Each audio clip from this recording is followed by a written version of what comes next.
Hello, everyone, and welcome to the podcast, Breaking the Silence Hope, Healing, and Mental Health.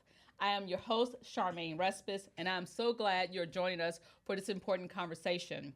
Since this is Mental Health Awareness Month, today we're taking time to talk openly and honestly about mental health, what it is, how it impacts individuals and families, and most importantly, how we can support healing and wellness in our communities. Mental health is something that affects all of us in one way or another, whether personally or through someone we love.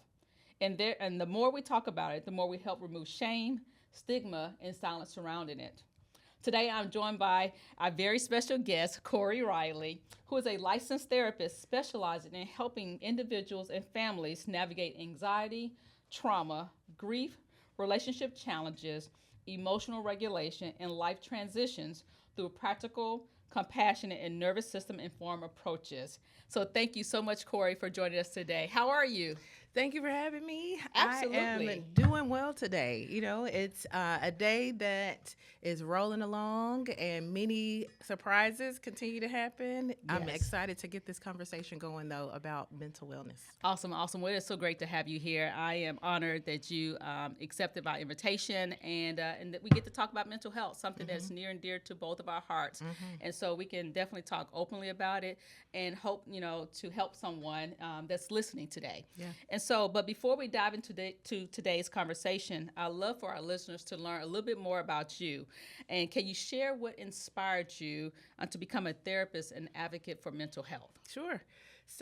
A little bit about me. I am the owner and founder of Journey to Grace Counseling in Louisville, where I lead a team of amazing clinicians.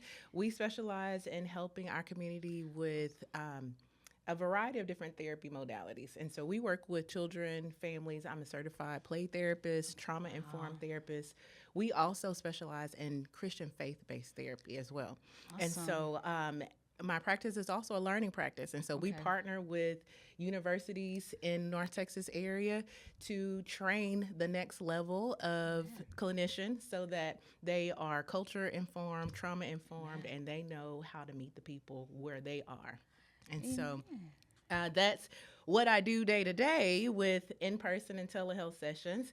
But what drove me into becoming a Yeah. therapist started many decades ago. Yes. And Please so, explain. yeah, as a little girl, I was able to see what mental wellness really looks like in a front row seat within my own family. I was able to see when it's taken care of well and when it's not. Okay. My mother was diagnosed with bipolar disorder in her teenage years. Wow. And then, so throughout my youth, my mom's mental wellness was the main high and low that I was able to see her battling the lows of depression that really led her to be in the bed and be sad for days and weeks at a time and then often hospitalized. But then on the other end of that was the manic episodes where she had lots of energy and it felt like Supermom during that season where we were doing lots of creative things and on the go and all of that. And so I grew up in a two-parent household, both parents very involved in me and my siblings' life, but we had this extra part of our lives, which was their mental health. And then once I got to high school, my dad's mental health became the next big challenge, right? When my mom's really started to stable out. Okay. And a lot was happening then. Okay. 9/11 had happened. Wow. And literally, when the planes hit the towers, something changed for my dad. And so my dad is blind. He started losing his sight in his youth when he was an adolescent. But by the time I was in elementary school, he was diagnosed as legally blind. And so he was only able to see shapes. He described it as looking at a TV with the cable going out. You could see outlines. Wow. And so his world became really threatened by what was happening outside and not being able to see it, being the man of the household, and he had a psych break. And so at that time, he was diagnosed with paranoid schizophrenia and was hospitalized as well. And from then on, it's been kind of like a balancing act of my siblings and I really just supporting their mental wellness and supporting ours. In my youth, I was in play therapy as well. Our parents put us in play therapy. As a dual support, they went back to college when we were all in elementary school. My mom went to become a social worker and my dad a vocational counselor to help blind people. Interesting. And as a extra credit for their work, they volunteered their 4 children to be in play therapy, to be observed. And we reaped the benefits. Didn't realize it until I became a play therapist that, wait, I've been in here before. I've done this. But it's given me the empathy, the experience, because I've been on every side of the therapy couch. I've been the child client. I've been the adult client because I'm a therapist in therapy now. Okay. And I've also been the supportive family member, making the decisions that my loved one needs to be admitted into a behavioral hospital or a psychiatric hospital. I've been with my parents as part of their, supports, getting them what they need. Wow. And I've been the clinician. Wow. So, yeah. Well, I really appreciate you sharing that information, and it's become a full circle for you because not only as someone who experienced or witnessed parents that went through mental illness and depression, but now here you are today, providing that service to families and individuals. Yeah. But because the experience that you had personally, you can show that side of compassion, empathy, and kind of understand what people are going through and relate to what they're experiencing rather than just being a clinician and being kind of disconnected, from the individual. So to be able to relate to the individuals, I think make it more impactful that you can actually share, experience, tools, and resources that will help them be successful or navigate, their mental illness and also being mentally aware. And so, again, thank you so much for joining. Yeah. And so since this is Mental Health Awareness Month, let's start here. Can you share a little bit about Mental Health Awareness Month and where it began and why these conversations are still so important today? Definitely. Because when I think about it, it was something I'm sure that's been around, and then all of a sudden it's like it's Mental Health Awareness Month in May, and you're like, where did that come from? It's like, was it always here, or is it something new? So can you kind of share about why it's so important today and why we're talking about it more? Yeah. So Mental Health Awareness Month was actually set in place back in 1949. Wow. And so it's been here long before I was a speck in my parents' eye, as they say in East Texas. And so, but the purpose was to reduce the stigma, to get the conversation going, to raise awareness and education, and let people know that it's okay to not be okay. Okay. And it's okay to talk to someone. It's okay to talk about it. It's also important for people to understand what mental wellness is. Okay. It's not a extreme. There is, if you will, a spectrum to mental wellness. And when you're in crisis, when you need maintenance, and when you're somewhere in between. That's good. That's good. That's good. I appreciate that because I think being aware of your mental health is really key in today's society as we navigate life. And as the young people always say, life be lifing. Oh, man. And so life be lifing. And so no matter where you are in life, it's making sure that you are aware of your mental health.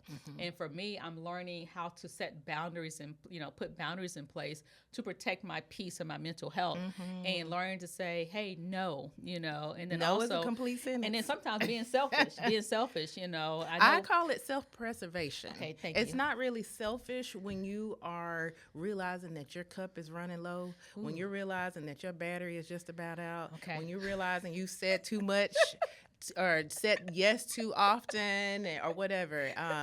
It's self-preservation because you'll eventually run out, and then what do you have left? Exactly. You can't be good to the people you care about when you are on E. So the new word is self-preservation. It's not selfishness. It's self-preservation. Excellent word. I appreciate that. Yes. So, but that's powerful because I think many people are realizing that mental health impacts more people than we sometimes acknowledge, and again, as we talk about mental health and trying to bring awareness, that stigma is still there. That shame is still there. We're still covering up. We're still pretending all those things.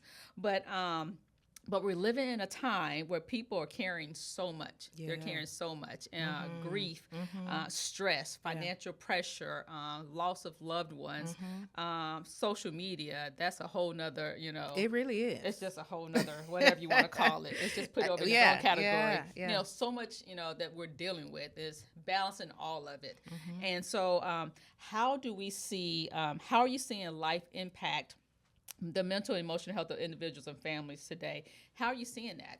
When I mentioned all of these things that are happening, and no two people are the same. So I can be experiencing this here, and you can be experiencing that. So how do we, as see that mental and emotional health, impact the individual? Well, it's an interesting situation to be in right now. Even though, as you said, life has been lifing. Yeah. That part's not new, but what we are experiencing and how it's impacting us, that is new. It's hitting us in a more persistent and nonstop way than ever before. If we go grab social media and bring it back over here for a second, that's why, that's one of the main culprits of why we are so overwhelmed, because we're overstimulated. We can't turn the stressors off the way that we used to. Now, as I may have shared, I'm a small town country girl. You can hear it in my dialect. Can't turn it off. I can only turn it down. And with I just that heard it just a little bit. listen, only down. That's all I got.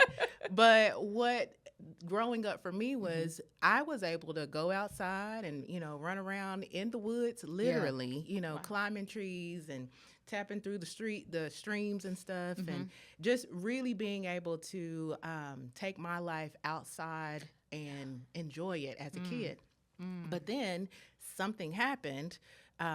One, faces started to be on milk cartons during my childhood, and that scared the parents of that generation. Wait, you're telling me that my child could get, taken, or that there's dangers out there? And so then we started bringing our children inside, and then that's when TV became more prevalent as the sitter. And then you add technology into that. And even before social media, when it was just, you can watch videos and things on your phone, it seemed like entertainment, but then it became actually how the children and the youth and even the adults started to see themselves. And so we were comparing ourselves before to magazines and to the, 5 or 6 channels that, your shows came on, and that was it. But now it is just information overload. And there's this sense of comparison that has increased in ways that really we haven't evolved with. And so as a result of that, we have the overstimulation, we have increased stress. Children are stressed younger than they ever were. Literally, research and statistics show that children are being diagnosed with greater levels of anxiety and fear and worry at really young ages, where, in our youth, that wasn't the case. And so parents would also need to be evolving to manage that. But the parents stressed out too. Exactly. Absolutely. And so that's the challenge, is trying to find out how to function in a stressed out society. That's interesting. And you said something about overstimulation. I remember as a child growing up where all the TV shows went off at midnight. You get the colored lines. That silent noise. Like, you're like, I guess it's time to go to bed. Everything was shut off. And then, as you said, you only had limited stations that you could watch. And if you could afford HBO. We had the dial TV. We had to get up and change the station. Or when we could afford HBO, we had the little, it was like a little box that you could just kind of slide a scale. But it stopped after you got to the end. But now you have, as you said, you have social media. Everyone has a cell phone. Everyone has an iPad or tablets, kids. And so, as you mentioned, we're overstimulated. And so if we don't know how to set boundaries, it can impact our mental health. And so I really do appreciate that. So even for me, it's learning to set those boundaries in place so that I don't become overstimulated, but also being aware when I am, and then say, okay, then I need to set a boundary here. And that's important. Having that personal awareness, it takes intentionality. And when you are one that feels like, well, I have to push through, I just got to get it done. Mm-hmm. Or maybe your circumstances are requiring that of you. I have to Yeah. push through. I have to get it done. I have to keep going. Well, when do you not? And you're not. Come When on. do you check into yourself and decide, you know what, I need to take a break, or I need to turn that down. I need to turn it off. I need to ask for help. Mm-hmm. I need to tell someone that I'm, just barely getting by right now. And that's okay. And that's okay. That's Yeah. okay. Amen. Amen. So, what are some signs that people should pay attention to that may indicate someone is struggling mentally or even emotionally? What are some signs that we, as loved ones, as friends, as co-workers, as acquaintances, as family members, Yeah. be aware of? What are those signs we should be looking for? Yeah, so it really depends on the person. Your bandwidth is different from my bandwidth, right? And so, really being able to know what your baseline looks like is important. And as a child therapist, my responses are always going to be holistic. Okay. Like I talk throughout the lifespan of if it's your child, this is what it may look like. If you're in your middle stage of life or in your elder stage of life, this is what it looks like. Okay. And so when it comes to that baseline, are you a person who is just naturally go with the flow? Okay. Are you a person that needs more, stability and consistency? So just knowing that about yourself, starting there. And then are things changing? Okay.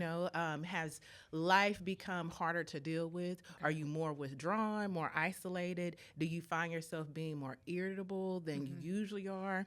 Are you wanting to spend time by yourself instead of with the people that you care about or care about you? And then also, do you find that maybe the things that you used to enjoy aren't enjoyable anymore? That can be the food, like I used to not like crunchy things, but after a stressful day full of stressful sessions, you'll find me driving and I'm popping some popcorn and I'm crunching because I need that stimulation. And sometimes I have to slow down and say, oh, girl, you're stressed out, and so let me turn down the music and ride in some silence because I've been listening to others all day and I just need to listen to nothing. That's good. Or especially when I was a teacher, I had been touched all day by these little people, and then I got little people at home that's gonna need me too. So sanitizer. Right, and I have a husband who I love who also needs me, and so at that time, I was like, okay, I need to know what normal Corey looks like. Okay. And then when I am veering away from that for too long. Now, a day or a few days, that's normal. But if you find yourself in a pattern where you're not yourself or the people in your life are starting to tell you things are different, you're not as motivated as you used to be, or your joy level has been depleted, or maybe it's gone all the way, then it's time to start to have that conversation. But again, there's a spectrum to this because feeling overwhelmed momentarily is one thing. When you feel hopeless, It's another. that's totally different. Okay. When you are feeling disappointed, that's one thing. You're feeling desperation, that's another. And so really being able to understand what is going on and then what is it connected to? Does it make sense? And so if you just lost a loved one or just, had a life transition, it's probably going to make sense that you're sad for a little bit of time. And are you baseline just staying sad, or are you able to lift yourself up and kind of keep pushing? But if you're staying down here, it's probably time to talk to someone. Also, if you find yourself just feeling as if there's looming gloom everywhere around, and there is sun shining, but you can't see it, You can't see it. then it's likely time to talk to someone about depression or anxiety. And those are some of the general diagnoses that many of us, at some phase of your life, you're going to experience it. In fact, all of us will grieve. Yes. All of us will feel anxious and worried. All of us will have a moment of depression. Yeah. How long will it last is what's important. But then on the other side of that, especially in some cultures and communities, you might hear the discussion, oh, that's just crazy Joe. Yeah. He act like that. That's just who he is. Or well, she just always has been that way. She's just always hard to talk to or difficult or whatever. And the conversation though needs to happen. Could that be more? If they don't keep a job and can't manage relationships, or people are always unsettled around them, that could be borderline personality disorder. Exactly. That could be, a multitude of different things. And it's okay for us to label it that, because when you can name it, you can tame it. Exactly. Yeah. I appreciate that. And you said something earlier about the norm. And I think, again, goes back to being aware of who you are as an individual, so that when, life's ebbs and flows happen, loss of loved ones, financial pressure, loss of job, any of the things, that you can, if you know who you are, and then something happens and you begin to see, your personality, your character kind of begin to fluctuate, then you can recognize, you should be aware and recognize, okay, this is not the normal Charmaine. Right. This is not the normal Corey. Okay, what happened, or what recently happened, that I can identify or associate this grief to this, or this depression to that. So I think it's having a healthy understanding of who you are as a normal person. Right. I remember when the pandemic happened in 2020. Now, I am I say an avid drinker of lattes at Starbucks. Okay. Others would say I'm an addict. No judgment here. Others would say that I'm an addict. But I remember when the pandemic happened. Now, I'm naturally an introvert, but when the pandemic happened, I was forced to be in the home. And the only way I could get out, when they kind of started slowly opening some places, my outing was Starbucks. So I went from like a couple of days a week to Starbucks to almost every day. Yeah. To every day. And I never stopped. And so 6 years later, they know me by name. No judgment here. No judgment. But they know me by name. Instead of cheers, everybody knows your name. Exactly. Everybody knows my name. Gotcha. And so literally, but it was something to help me cope. Yeah. It was something to help me cope. It was like, okay, I can't control what's going on in the world today, but the one thing I can control is my emotions, my mental health. And the way I can do that, the one tool that I had was to get out and just simply drive to Starbucks. And I could interact with few people, even if it was just through drive-through for a few seconds. And so, but it helped me a lot. And I just kept it up. Yeah. And so, but I do appreciate you is understanding who you are as an individual, so that when things happen in your life, you can identify or associate, hey, this happened, so this is why I may be feeling this way. Right. But it's not until, okay, it's weeks later and I'm still that, hey, I need to probably get some help. Well, and, you don't have to wait until a crisis to get support. Okay. I love to call it mental health hygiene.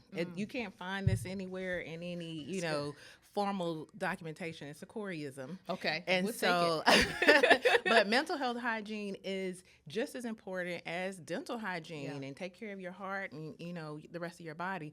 And so if you are wanting to be your best self, it's okay to go ahead and get that part of your life supported as well. You don't wait until your tooth is ready to fall out to go to the dentist. True. And so it's okay to go ahead and talk to someone, because you get an unbiased opinion. Yes. You get science-based support. Yes. You can also set your goals. There's many reasons to go to therapy outside of, I feel like I'm losing my mind, or people are telling me something's wrong. Go ahead then. But not to diminish the fact that if you have those acute experiences where all of a sudden you're hearing and seeing things that aren't there, or you are lashing out at your family, or going and isolating, and in the child realm, that could look like also just being really aggressive. A little kid that's constantly hitting, constantly fighting, constantly combative. That's also, parents may say, well, that's just, who Timmy is, or that's who Cheyenne is. Yeah. But how is it in context of their social group? Is it age appropriate? Is it socially appropriate? And if the answer is, well, not completely, then let's do something about that too. Okay, that's good. I do think it's important, because sometimes people assume that someone has to completely fall apart. please don't wait till then. You know, like with your car. Yeah. Don't wait until the wheel fall off Now, before you know, get. I'm gonna get all that tread in. Listen, I I want to know. get my money's worth. You know. Me too. But then you find yourself on the side of the highway pushing that thing down the road because I waited too long. Right, when you could have listened to that thump or just have scheduled maintenance set up. No, and I appreciate that because, as you said, again, it's not to wait until it's a crisis, you know. But again, it's like having that hygiene, you know, checking in, hey, doing those mental check-ins. It's a gift. Whatever. I love my therapist. Yeah. Listen, it's a gift that I give to myself so that I can be my best self, so that I don't have to take my trauma to my children, so I don't have to take my stress to my husband, so I don't have to take my private thoughts and work it out with my friends. Yeah. You know, I can actually go to this professional and they can help me in all these aspects of my life and all the different seasons too. And I like to call it too a Cinderella shoe fit. Okay. That you find that right therapist that your foot slides into. Key. And it's okay to, go around and try different therapists out. I definitely interviewed several therapists before I found mine that I've had for several years. Yes. And there's questions about that too, like what questions do I ask and how do I find therapists and stuff, and we can get into that a little bit. No, I appreciate that because it is key, and if you're looking to maintain that mental health hygiene and finding the right fit, as I tell people all the time, representation matters. Yes, it is. And so whether it's ethnicity, whether it's gender, age, all of those things, is to make sure it's a good fit. Right. And it's okay, women, we're gonna try on multiple shoes before we buy and multiple jeans before we buy. We're gonna do all the things, the snug has to fit. It has to fit just right. So, but what's more important, not just looking at the physical aspect of it, but really the internal, the spiritual, the emotional aspect. And so, we want to look good on the outside, but what's most important is what's on the inside. Not only our spiritual health, but our mental and emotional health. So, I really appreciate that and sharing information that not to wait until it's a crisis. But to, hey, let's check in, let's check in and find someone. I want to kind of, as we understand mental illness, for listeners who may not fully understand it, can you explain what types of conditions fall under mental illness? Yeah. So mental illness is very broad, just that term in itself. And so it really encompasses your emotional and your psychological overall wellness. And so how am I feeling? What's my mood like? And its stability or instability. Yeah. And then also my thoughts, there's the saying, you are what you eat. Yeah. You are what you think. Amen. As well. Absolutely. And so are my thoughts more going down the negative flow all the time? And there's an extreme to toxic positivity too. Am I just thinking that rose-colored glasses and everything's, just hunky-dory all the time? Or can I, settle in reality and know, oh goodness, this really sucks, but it won't last forever. So having that. So overall, mental wellness is that in a nutshell, being able to manage your emotional and your psychological or your thoughts, and making sure that it's in a healthy place. So some common diagnoses that you may find in the adult realm, so if we're looking like in our 20s and up, would be anxiety, depression, adjustment disorder is very common, and that's just really just means that you are at a transition in your life where things are hard and you're having difficulty adjusting to it. There's been a lot of changes, some ups and downs, and you need some support in that. Other diagnoses that are common are OCD, obsessive compulsive disorder. ADHD is one that is more acceptable now. Being able to say, hey, I'm struggling to focus, or I'm hyper focused and I'm not able to get things done. So ADHD or attention deficit disorder and bipolar disorder, eating disorders are very common, and one of the areas that get the least conversation because depending on, the ideology of the person, well, but at least I'm thinner, Yeah. or I'm not overeating, Yeah. or whatever, but you have an unhealthy relationship with food. Okay. And so substance use disorders is also very common. People will say, well, this is just how I like to end my day, with this glass of wine. Yeah. But you're ending your day with 5 glasses of wine. Was it that stressful? Right. Maybe let's talk about it instead of drink it down.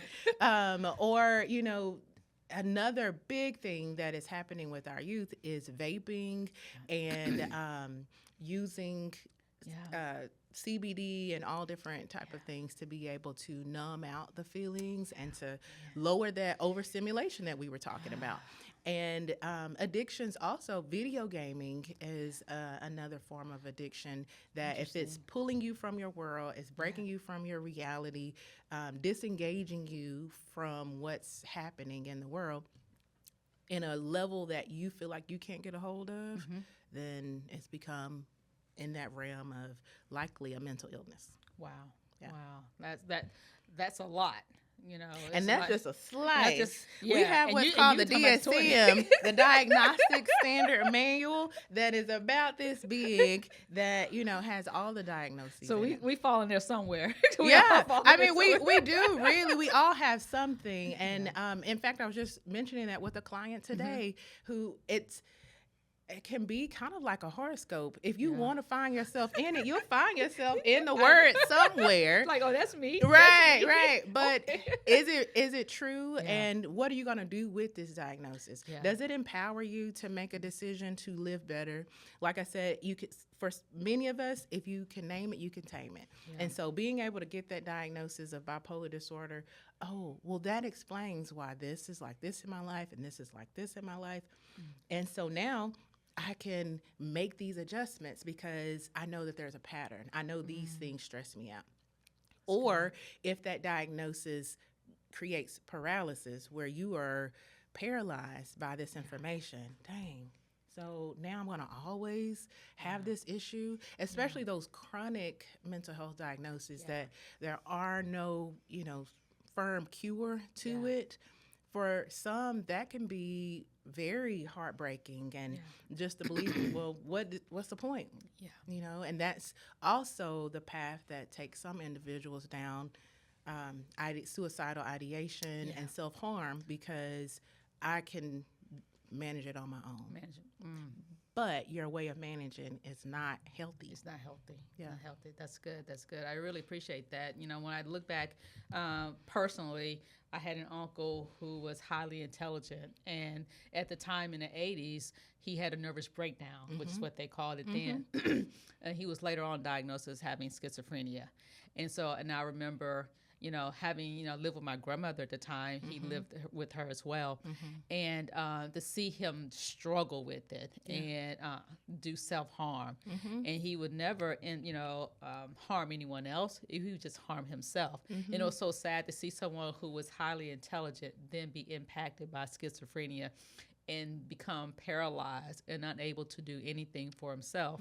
And it was just heartbreaking.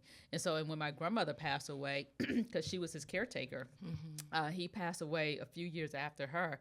And he pretty much overdosed on Benadryl because he was self-medicating, trying to numb the pain of having lost his mother, who was his only caregiver, who understood the pain that he was experiencing and what he was going through.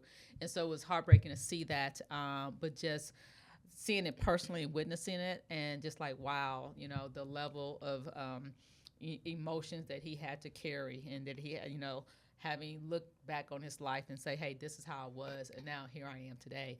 And not knowing, because it was new. It was not something that we were familiar with. We're like, what's going on? Right. He had a nervous breakdown. Well, what caused it? He was in college and he was doing well, and all of a sudden this happened. That's often the case. Yes. Just having the conversation with my dad last night, he is currently in his own battle with schizophrenia right now, and it is finding himself in a crisis. Okay. And so my family, we're rallying around him to get him the care that he needs. And in a conversation that he had with my mom, she shared that he said, my parents, they've known each other since youth, small town love, and they started liking each other in middle school and have been married over 43 years, but have been in relationship right at close to 60 years. And so they've known each other, grown up together. And my dad has even said, throughout his youth, he felt as if life was normal.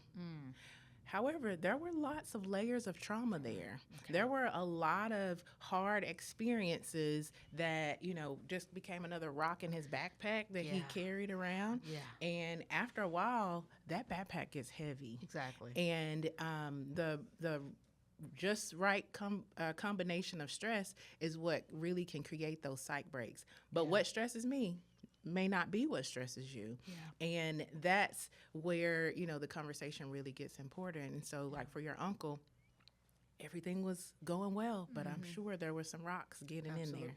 Absolutely. I appreciate that analogy that you use about, the rocks being added to the backpack, and the heavier it became, the more you're carrying. If you're not addressing those rocks being placed in your backpack, then it becomes even heavier over time, emotionally and mentally. Yeah. And so, but what's the difference between everyday stress and when someone may actually need professional support? Yeah. So it goes to, are these symptoms persistent? Am I feeling this way all the time? Is it impacting my daily functioning? Am I just not able to pull myself out of the bed? Okay. Or maybe I'm not able to go to sleep. I'm just up looking at the night pass and the day come, and I've blinked 3 times because I have insomnia. Yeah. Do you feel hopeless and overwhelmed? And so that's where, again, that spectrum really comes in, of knowing your baseline, knowing that this is big for me and it's impactful to me. There's this saying about the size of the trauma, little T trauma versus big trauma. Yeah. Trauma is trauma. Yeah. And it registers, and the body's going to hold it, and it's not going to let it go until you teach it to let it go, until you give it healthy ways of processing it. And so when you're just stressed out, you're able to manage it. You're able to let that person, cut you off on the freeway. They may, do something colorful in their car. You may or may not do something colorful back in your car. Not colorful. I like that. But then you eventually move on and you're okay with the rest of your day. Then that's probably just a stressful moment. Okay. But if you find yourself, I got to go get that person, and I'm pushing the gas, and you're weaving through because I got to let them know I'm mad and the level of my mad. And I'm about to be very colorful. Right. Listen, I'm peacock colorful at this point. Then, okay, you might have a problem with anger. And so that's what, it's important too, to listen to the people in your life that know you well. Yeah. Trust what they're saying because they care about you. Okay. If you don't have any people like that can, pull your coattail and say, hey, something's going on, then that can also be a challenge. Maybe there's some relationship dynamics or how you handle your social interactions that can also be a challenge.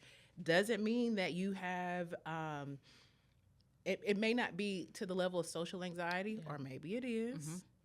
Both of those can be things that you can talk about. And so that's why I say you don't have to necessarily have a diagnosis to go to therapy. You don't have to have paralytic social anxiety to go there. Maybe you just realize, I don't have any friends that I really can be myself with.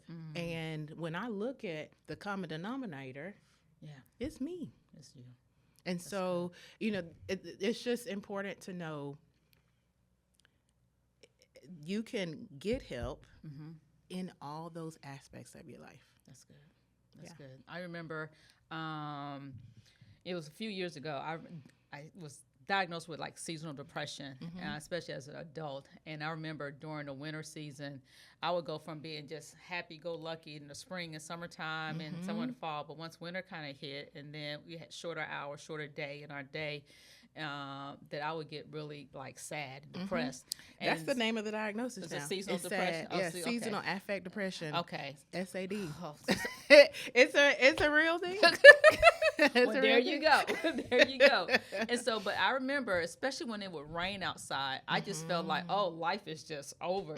I'm just hopeless. And it wasn't until one day, probably years after that, the Lord was like, it's just raining, Charmaine. Yeah. And I was like, oh, yeah, it's just raining.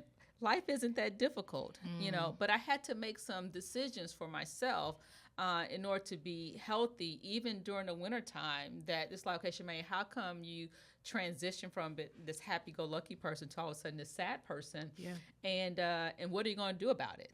And one of the things that came to mind, I was pulling up scripture here, is Philippians chapter 4. And Paul says, finally, brothers, whatever is true, whatever is honorable, whatever is just, whatever is pure, whatever is lovely, whatever is commendable, if there's any excellence, if there's anything worthy of praise, think about these things. And I had to look at that scripture and finally make a decision. Charmaine, you can choose, as you said, you know, about, you know, you are what you eat, you are what you think. I had to choose. I can think and believe what God's word says about who I am and his word, or I can choose to believe what the devil or the enemy is trying to tell me about my life and the circumstances going on. And then I will find myself, you can be sad and depressed, or you can be this person that's filled with joy that, yes, stress happens, life happens, but you still have a sense of peace. And I had to make that decision. And that was this is the one passage that just helped me say, okay, let's get it together. What tools are you going to use to help you move forward? Yeah. Yes, it's okay, it's winter. Okay. You know, yes, it's raining outside. Okay, it's raining. There's some resiliency to that. Okay. And that's what really makes the difference. If you find yourself being able to, you know, have some logic in the moment, and that pushes you towards being resilient and knowing, okay, I can handle this. I also heard you say that you realize a pattern over time. And so knowing who you are and then seeing, oh my goodness, every time there's this weather adjustment, every time the daylight starts to change, every time the weather is inconsistent for too long, so is my mood. Exactly. And that's why I go to Starbucks. Well, we're gonna talk about, you know, replacing that with I'm trying. other things. I skipped Monday. Yay! You know, That's I went good. yesterday and the day before and today, but I skipped one day. And so, you know what? That the feeling that you get when you get that thing, you know, that whatever that thing is, everybody has their thing. Mine is the crunchy. Okay. Crunchy salt, you know, all of that. Yours is a caffeine. And you know, everybody has it. Just being able to decide, does it have me or do I have it? Number one. Okay. It has me. Okay. And so if you miss your day or if you can't get it, does your world fall apart? No. Are you getting migraines? Are you, you know, not able to cope? Because then we need to talk. Yeah. It's interesting you say that because we did 2 mission trips a couple of years ago and there was no Starbucks nearby. And I was like, okay, Lord. I was like, it is what it is. You're going to have to do without. Yeah. And you're going to have to, and when I got back to the States, and God did it. Amen. And when I got back to the States, you know, I went at the airport. But I realized I could do, you know, I was like, where's Starbucks? But I realized I could do it. And so as we kind of wrap it up a little bit, I want to just ask you about resources and support for families that are listening, you know, who may feel overwhelmed or unsure where to begin. What resources are available in schools, in communities to support mental health? You know, what does that look like for that person that's listening and looking for a resource? Yeah. Well, you know, it depends on where you are. If you are in an urban environment or a rural environment, then your resources are going to look a little different. But with COVID and with technology, the marrying of that really helped with being able to bridge your connection to resources in a greater way than beforehand. And so now that we have telehealth services, then your support is right here. This can be your helper, or Yeah. it can, be your demise. And so Exactly. you choose what you want to do with it. Yes. But your therapist can fit in this phone these days, Praise know. the Lord. And so that's a good thing about it. Hey, Dr. Cooper, I know. in my phone, right? But in the school environment, you have your school counselors Okay. who are either certified school counselors or licensed professional counselors in Okay. school settings too. There's Okay. social workers in the school settings. We have behavioral interventionalists, diagnosticians that Okay. are able to do the diagnosing and being able to help to identify what the challenge is. Okay. We also have school psychologists, certified and licensed school psychologists that are Okay. all in that environment, and the teachers as well. Our teachers are wonderful, and they are on the front lines of what's going on with our babies when they're not with us. And so being able to trust that the teacher, what he or she is saying about what's going on with your child is true, and then taking that to the next step, asking for time with the school counselor, participating in like lunch bunch or check-ins with the counselor, or being able to have small groups. And in some school environments, there's actual therapy that's going on in there as well. There's licensed school play therapists as well. Wow. And so in the community, there is an even more robust, menu of options that you can look for. And so there's plenty of counseling centers, both private and community counseling centers. Okay. And so a private practice is like what I own, or what I have in Louisville, and there's a group of clinicians there. A community resource center may be either like a behavioral hospital or a behavioral clinic that has licensed professionals that are there as well, that you can go for the different levels of therapy. And so what those different levels look like is just a general office visit with a general licensed professional to have regular scheduled or maintenance therapy. The next level above that would be a IOP or intensive outpatient support. And so that can look like going to therapy 3 to 5 days a week for a few hours at a time, doing group therapy and individual. The next level above IOP would be a PHP, partial hospitalization program.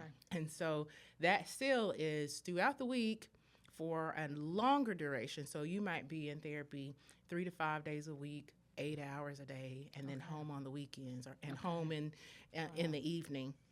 And then the next level above that is going to be inpatient, where you are staying for days or weeks to get the higher level of care. So they're able to monitor medication management, individual therapy, and that holistic care. Because one of the things that's most important, it's not just here. It's every part of you. It's how much you sleep, how active you are, getting outside and getting that fresh sunlight and that air. We're plants, right? We need sun, water, and good soil, which is the food and the environment. We need all those things to have a holistic, healthy life. Also, there are support groups. You can either have a licensed professional-led support group, or even in community centers in your local churches, there are professionals or people that have just been trained to support in particular areas, like the grief groups, Grief Share, AA meetings, all of that can be found in community. And then we have the crisis hotlines that you can call. 911 is for medical, 988 is for mental health. And so on any device, whether it is locked or not, you can type in 988 and get support. And they will work to connect you with the level of care that you need. And then knowing also there's parenting support groups. There are, in past summers, I've done support groups for teachers, for educators. As a former educator, I know that by by April, I was like, where's the window for me to crawl out of? And so that was something that, I felt led to create, was a safe space for teachers to be able to come talk about that school year and get themselves in a good, healthy place to be ready for the next school year. So just like, you remember the iPhone commercial at the beginning, there's an app for that. Mm-hmm. There's a therapy for that. There is support for that. Whatever your that is, find a community that can support you, or find that professional, that individual. There's also, if going down the track of working with a licensed professional is not where you want to start, speaking with a life coach, I would encourage you to make sure you get someone that's a certified life coach. Because everybody can be a life coach. Everybody can say, I'm skilled at whatever this thing is because I live. I know. No shade to the people. No shade. However, it's just really important to get the level that you need. If I have something going on internally, I want to make sure the professional that I'm seeking can truly help licensed me. And, right. And certified, and all of those things. Yeah, not just wearing a pretty necklace, but instead, has the backing to go with what they're trying to teach you. Absolutely. No, I appreciate that because I think it's really important that the people know that there are resources out there and available. We just have to tap into it and do our research, or find someone that is licensed, or someone that, hey, I know someone that knows a licensed therapist, or someone that can get you the help that you need. So I really appreciate that. And Google's a thing. You can find what you need to find on Google. There's not really reasons to not get connected to the help, because you can type in, I'm feeling this way, I live in this area, I want to talk to someone in person, and you're going to get a list of providers that are going to come. And that's where that Cinderella shoe fit comes in. Call around. Don't get discouraged because they don't accept your insurance, or don't get discouraged because they're not just right. Keep looking, or try them out, because the first few sessions may not be exactly what you need. But trust the process. Amen. Trust the process. Get the help. And we can Google everything else. We can Google some help. AI will tell you too. I've had clients say that ChatGPT brought them to me. Look, I talked to Mr. Chat, Miss Claudia, all of the above, Claude, all of the above. Right. Like, how you doing? I need some help. Help me with this. And so, so use the resources. But don't use AI as your therapist. Oh, no, by no means. I've heard stories about that. So please do not use Mr. Chat as your therapist. But let Mr. Chat, Mrs. Chat help you connect to your right fit. Absolutely. I appreciate that, because we have to keep in mind that it is a computer that you're talking to, and not an actual person that can provide you the help and actually keep you in reality of what's really going on. So I do appreciate that.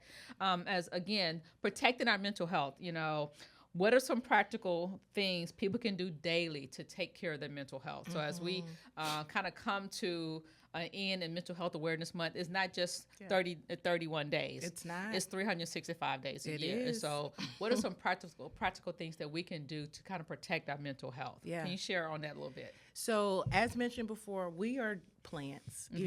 Just what you would want to give to a plant to help it to grow, whether you have a green thumb or a brown thumb.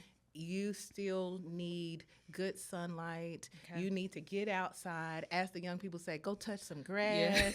Let that grass touch you. Exactly. Community engagement, engaging with other people, having conversations with real people that have a real heartbeat, that you can see their eyes, you can see their expressions, they can see yours. Being making sure that you're eating well, because what you eat impacts how you feel. It really does. And so if you are one that are getting a lot of fast food and quick things, then it's going to start to weigh you down, and you're going to start to feel bad as well. True. Also, making sure that your boundaries are appropriate. So what you're saying yes to serves you well. What you're saying no to serves you well. And that there is some reasonability to that. Like, you're being reasonable with your yeses and your nos.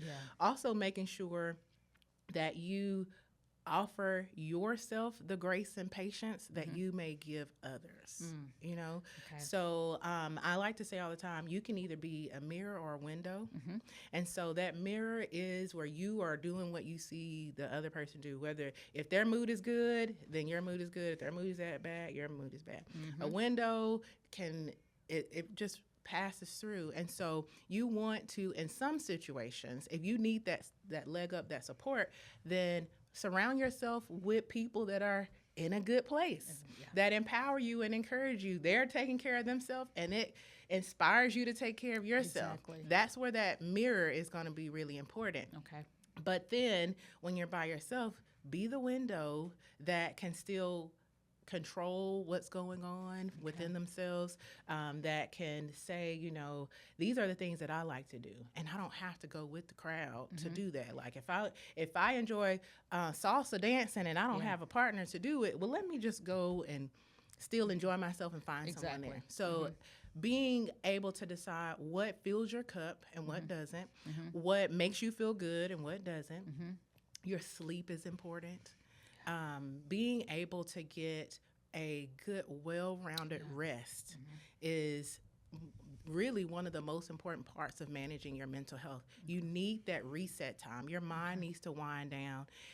It's helpful to dream, but if you notice that your dreams are causing anxiety or stress, that is also a tap on the shoulder that something may be going on in your life, both spiritually and in the physical world as well.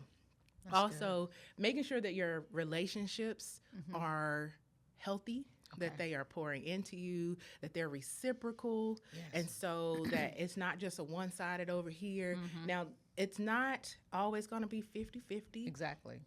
Relationships should be 100-100, and that 100 is what you have to give in that moment. So my 100 may be a little bit lower than your 100, but I'm giving it as much as I can, you know, based on the circumstances. Also, making sure that you are taking the breaks that you need, going on a vacation, living the life instead of living to work.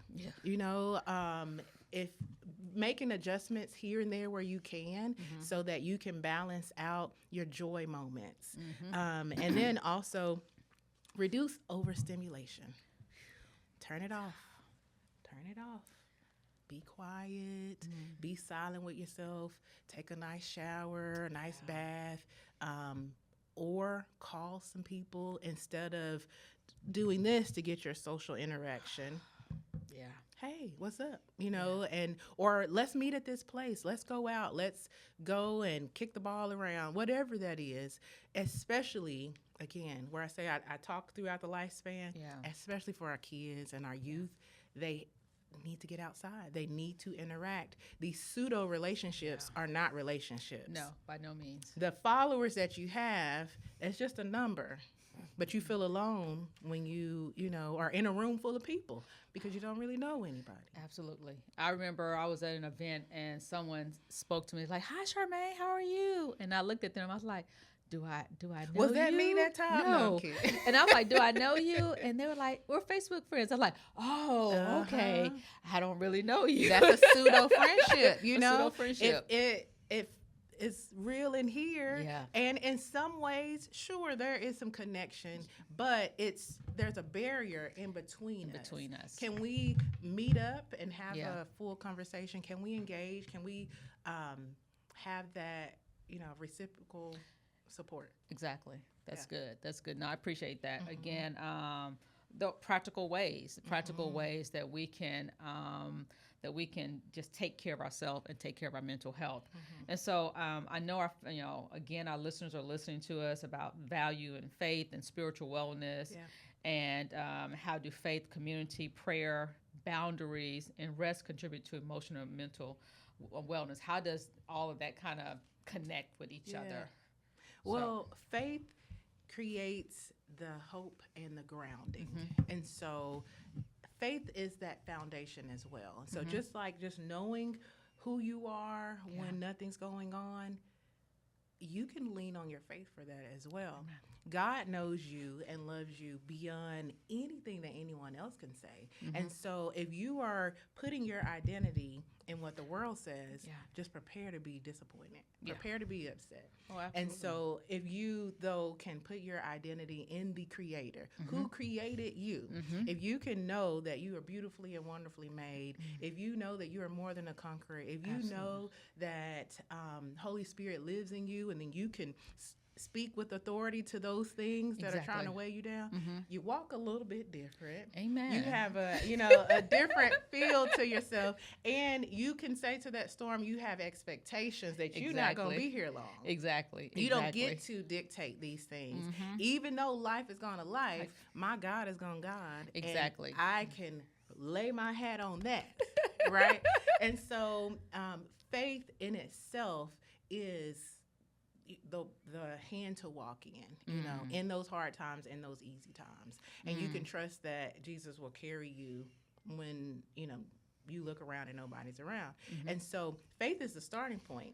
God has also put tools into the earth that can be used as resources to take you to the next step. And so for many of us, we need to hear a voice that is human and that we can talk back and forth at times, and God can give discernment to that professional clinician. That's what Christian-based therapy is still integrating your faith into what your therapy goals are. You know, being able to talk about how the hard times are impacting your faith in a place that's not judgmental, and then know that you're not going to see your clinician sitting on the pew next to you either. And so it gives that extra layer of confidentiality as well, and safety, to trust that, you know, I'm not alone either way. I'm not alone because God is with me, and I'm not alone because I can speak to someone here in earth about it too. Yeah, and again, you know, as we talk about the faith element in mental health, is to know that your faith is not somehow less than because you're seeking help. And I think for many years, I think believers, particularly believers, thought that, hey, I don't trust God enough, or because I'm having mental illness or crisis or something, or that I don't believe enough, you know. So that was always like, well, you don't believe in God enough. You're not praying enough. But why do we think that just with our mental wellness? Because if, you know, that hangnail get too bad in your toe and you can't put that shoe on, you going to go see that podiatrist about it, you know. Like, there's all these different things about us that when it goes astray from, you know, that level of comfort, then we'll go and try to get that done. Exactly. We need to do the same thing for us in our mental wellness, and know that it takes courage and it takes strength to say, I need help. I need help. And our, you know, our church leaders, our pastors, and all of our leaders within the community can take us to a particular level, you know, within your within their license as a pastor and in their theological teaching. And we can partner with the professionals as well to make sure that your spiritual walk is good and that your emotional wellness is good. It doesn't have to be one or the other. It doesn't mean that you don't trust God when you are asking for. You can marry the two together. You can marry the two together, and so which makes it even better. So again, thank you so much. This has been not only enlightening, it's been encouraging. It's been such a blessing to learn so much, you know, just in this short time together as we talk about Mental Health Awareness Month. And I hope this will not be the last time we talk about it, because I know it's a lot more to talk about. So again, thank you so much. I appreciate your just your wisdom, your expertise, and just your heart and your love for mental health and being an advocate for it. And so as we close, what is your final words of encouragement that you would give someone who may be silently struggling right now? What would you say to that person who's listening, you know, to encourage them? Yeah. I would hope that in this conversation that it wasn't Corey that you heard, but it was those thoughts that needed to be validated, that you felt heard and seen, and that this conversation really touched on something that you were wondering about and needing a little bit of direction in. That tap on the shoulder where it's like, did she look through my window. How does she know these things? I don't know, but you know that it's okay to not be okay. That it's okay to talk to someone, that there is strength in your weakness. God says that in your weakness, He is made strong. You can find that strength in a variety of ways, through prayer, through support, through talking to someone, through medication management, through being able to mix all of that together, just like the stools that we're sitting on. There's multi legs to the support that holds you up. And so there's hope and there's healing available. It's okay to say yes. Amen. Well, Corey, thank you so much Thank again you. for your wisdom and just joining us today on this podcast. And to everyone listening, you remember that taking care of your mental health is not a weakness, it's necessary. It is. There is help, there is hope, and you do not have to walk through it alone. So again, thank you for tuning in, and we'll see you next time. Take care. Bye-bye.